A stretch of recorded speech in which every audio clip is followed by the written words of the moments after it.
நம்மளை எல்லாம் ஊக்குவித்து பேசணும்னு தயவுசெய்து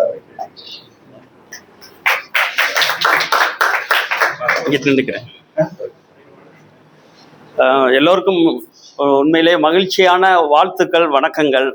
ஏன்னா இது ரொம்ப அருமையான ஒரு நிகழ்ச்சி. பொதுவாக சொல்லுவாங்க, இந்த உலகத்தில் நீங்கள் ஏதாவது நல்லதாக உருப்படியாக செய்யணும் அப்படின்னா ஒன்று கல்வி, இன்னொன்று மருத்துவம். இந்த ரெண்டு இருந்தால் போதும், இந்த உலகத்தை நம்மளால வெல்ல முடியும் அப்படிம்பாங்க. இங்கே ஒரு வியப்பான ஒன்று என்ன நான் பார்க்குறேன் அப்படின்னா, கல்வி மருத்துவம் ரெண்டுமே கைகோத்து நின்று போயிட்டு இருக்கு. அப்போ இந்த உலகத்தில் நம்மளை அடிச்சுக்க ஆளே இல்லைன்னு நம்மளால சொல்ல முடியும். ஏன்னா இது ரெண்டுமே இன்றைக்கு உயிர் நாடியை போன்றது. நமக்கு கல்வியும் வேணும், மருத்துவமும் வேணும். கல்வி எதுக்கு? அறிவை வளர்த்து கொள்வதற்கு. மருத்துவம்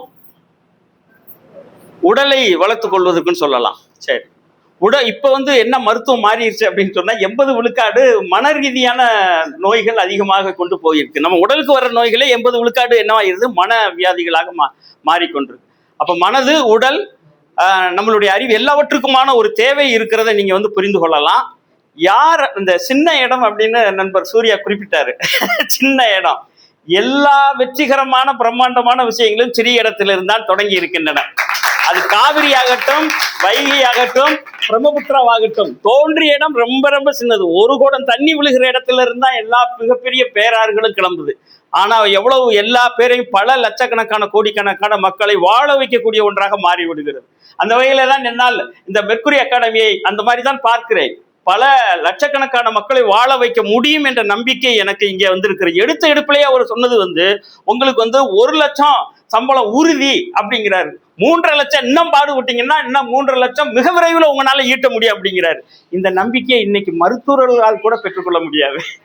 மருத்துவ படிப்பு படித்தவங்களால கூட இன்னைக்கெல்லாம் சாதாரண வேலை இல்லை அப்படிங்கிறது மருத்துவர்களையும் பாதிக்கிறது. வெறும் 30,000க்கு வேலைக்கு பார்த்து கொண்டிருக்கிற சூழல் வருது. அந்த நேரத்தில் உங்களுக்கு கிடைத்திருக்கிறது மிகப்பெரிய வாய்ப்பு. ஒரே ஒரு சின்ன இதை மட்டும் சொல்லி நான் முடிச்சிட விரும்புகின்றேன். ஒரு காக்கா அது மேல பறந்துகிட்டு இருக்கு, அதை யாரும் கவனிக்கல. அந்த இடத்துல ஒரே ஒருத்தர் தான் இருக்காரு. அவர் மேல ஒரு வெண்ணெய் கட்டி அப்படி டப்புன்னு விழுகுது. டபக்குன்னு எடுத்து அந்த வெண்ணெய் கட்டியை பாக்குறாரு. அது சுத்தி நல்லா அழகான ஒரு ரேப் பண்ணி அருமையா இருக்கு. யாரும் இங்கனுக்குள்ள கொண்டாந்து வீசினான்னு பாக்குறாரு. யாரையும் காணா, காக்கா மட்டும் இருக்குது.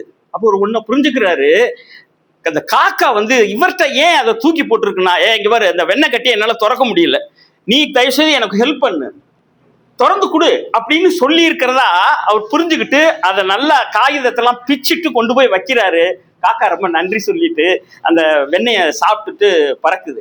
இது நான் ஜப்பான்ல பாக்குறேன். ஜப்பான்ல கொண்டு போய் ஒரு மிகப்பெரிய வால்நட்டை கொண்டு போய் போக்குவரத்து அதிகமா இருக்கிற இடத்துல கொண்டு போய் பொத்துன்னு போடுது. போட்டுட்டு அது என்ன செய்தான், மேல போய் காத்து இருக்குது. வண்டியில அடிபட்டு அந்த வால்நட்டு பருப்பு கெட்டியான ஓடு அது பீது. அந்த சிகப்பு சிக்னல் விழுகிறப்ப காக்கா கீழே அதை பொறுக்கிட்டு போகுது. இப்ப சொல்லுங்க, காக்கா எவ்வளவு புத்திசாலியா இருக்கு, எவ்வளவு நுண்ணறிவோட இருக்கு. உலகத்துல இருக்க எல்லா உயிர்களும் ஒவ்வொரு நாளும் வளரணும், ஒவ்வொரு நிமிடமும் வளரணும். அதுக்கு எடுத்துக்கிட்டு தான் இது காக்கா. கிளி பேசுதுங்கிறீங்க, கிளி எல்லாம் பேசல, அது நுட்பம், அந்த அளவுக்கு நுண்ணறிவு மிக்கதா இருக்குது, அதனால அது பேசுது. ஆக்டோபஸ் மிகப்பெரிய இது கடலுக்குள்ள இருக்குன்னு நினைக்கிறோம், அது புதிர்களை எல்லாம் அவிழ்க்குதுங்கிறாங்க. நீங்க மூடி போட்டிருந்தீங்கன்னா அதுக்கு தெரியுது மூடியை கலட்டி சாப்பிடணும் அப்படிங்கிற.